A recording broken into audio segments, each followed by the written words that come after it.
common problem I run into as an avid music listener is that I get bored quickly. After a week of listening to an album or a certain playlist, I'm left wanting something new. In this video, I'll present a bunch of new methods to find new music, and will later elaborate on how this can relate to film and TV. Number 1, the Music Map. The Music Map is a website in which you can type in any artist's name and it will give you a map. The map will consist of artists that relate to your artist in some sort of way. For example, I typed in the greatest band of all time and for some reason it auto-corrected to Radiohead. Brother, this guy stinks! And it presented to me loads of bands that are somewhat related in terms of sound, popularity or era. So for example, Arctic Monkeys, The Strokes, Muse.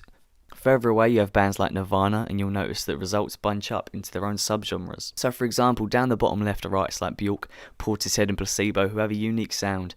At the bottom right there is a strong grunge/hard rock influence. The top right is very mainstream with artists like Freddie Mercury, The Beatles and Jimi Hendrix. And lastly, the top left gets a little bit sad with Sufjan Stevens, Joy Division and The Cure.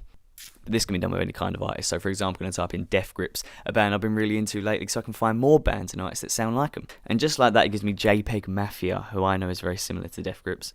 And over here is an artist or band called Clipping, who I've never heard of. And boom, just like that, new music. So easy, right? Only took me like 5 minutes.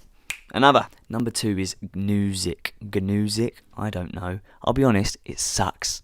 It's quite like the Music Map, only you have a lot less options. You type in 3 bands that you like the sound of and might want to hear an amalgam of both, and it presents to you just that. You then have 3 options to answer once you've listened to the band. I like it, I don't like it, and I don't bloody know. Sometimes it gives you a little clip of the song to listen to, like here, which is helpful, but it doesn't even work half the time. But the Music AI did begin to learn a little bit. After I said I hated feet, sorry to all the feet lovers out there, gave me the option of Squid. I love Squid. And Black Country New Road. And Girl Band, which is awesome, I guess. It gives you a little summary at the end screen, blah, blah, blah, blah, blah. Next. Number 3, streaming services playlist. Okay, so I'm going to be using Apple Music. On Apple Music, they'll give you a little For You section and gives you different mixes. The chill mix, get up mix, the favourite mix. I'm going to go for the chill mix because I like to have a little nice chill playlist on my bus ride to school. So they have different artists like Beach House, The National, Supergrass, all which I like. This playlist was specially tailored to me as well, as it considered my listening history and the type of stuff that I click on. And as you can see at the bottom here, it comes to 1 hour and 39 minutes, which is tough because I'm not going to listen to that.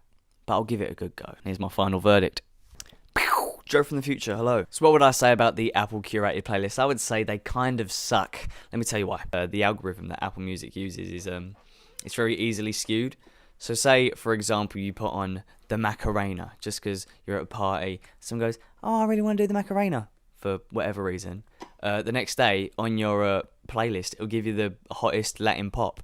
And that's not what I wanted. I wanted to do the Macarena with my powers. Apple's definition of some genres is like way too broad. So for example, say if I really like the Arctic Monkeys, I'll expect to be suggested, I don't know, The Strokes, another 2000s bands, Franz Ferdinand, Maximo Park, stuff like that. But instead it'll give me like Red Hot Chili Peppers and Queens of the Stone Age. And they don't really correlate, do they? To me, that'd be like if I walk into a record store and I say to someone working there, oh, I really enjoyed To Pimp a Butterfly by Kendrick Lamar. And they go, oh, yes, we've got the perfect thing for you then.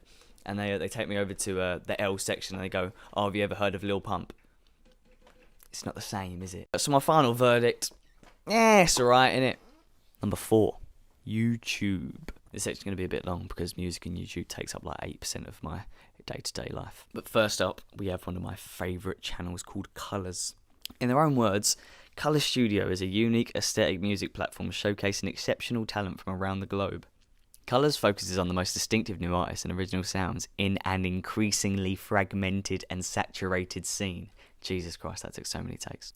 All Colours shows seek to provide a clear, minimalistic stage that shines a spotlight on the artist, giving them the opportunity to present their music without distraction. And I think that perfectly sums them up. The videos are expertly shot and are very intriguing despite it being just such a plain environment. And there must be some crack in that studio because artists will go in there and they will perform a rendition of their song that is 10 times better than anything they've ever done. JPEG Mafia, JID, Denzel Curry and Bakar all kill it in there.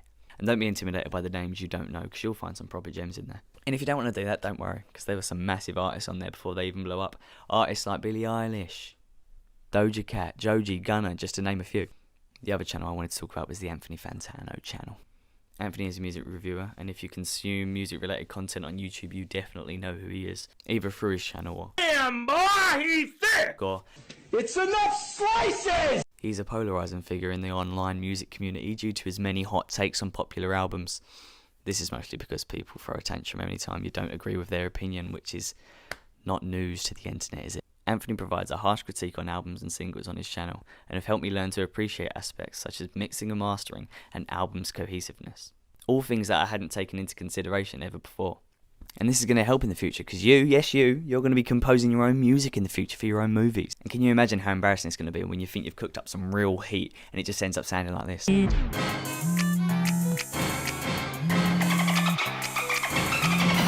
So you're probably wondering, Joe, what's this got to do with film and TV? And to that, I'd say I misunderstood the brief completely, and I'm trying my best to loop it around, so just shh. But can you imagine a film with no music? No, it'd be stupid, wouldn't it? Watch this scene without music, it stinks! Avengers!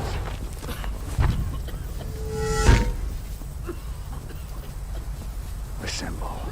Music and what is popular in music has had a ginormous impact on the industry of TV and film. Do you remember all those terrible emo rock that would accompany movies in the 2000s? Or the gross cookie cutter pop that would just be in every single animated film in the 2010s? See, now you're getting where I'm coming from. Personally, for me, music, especially songs with a story, has a massive influence on my ideas generation process. And this isn't specific to me.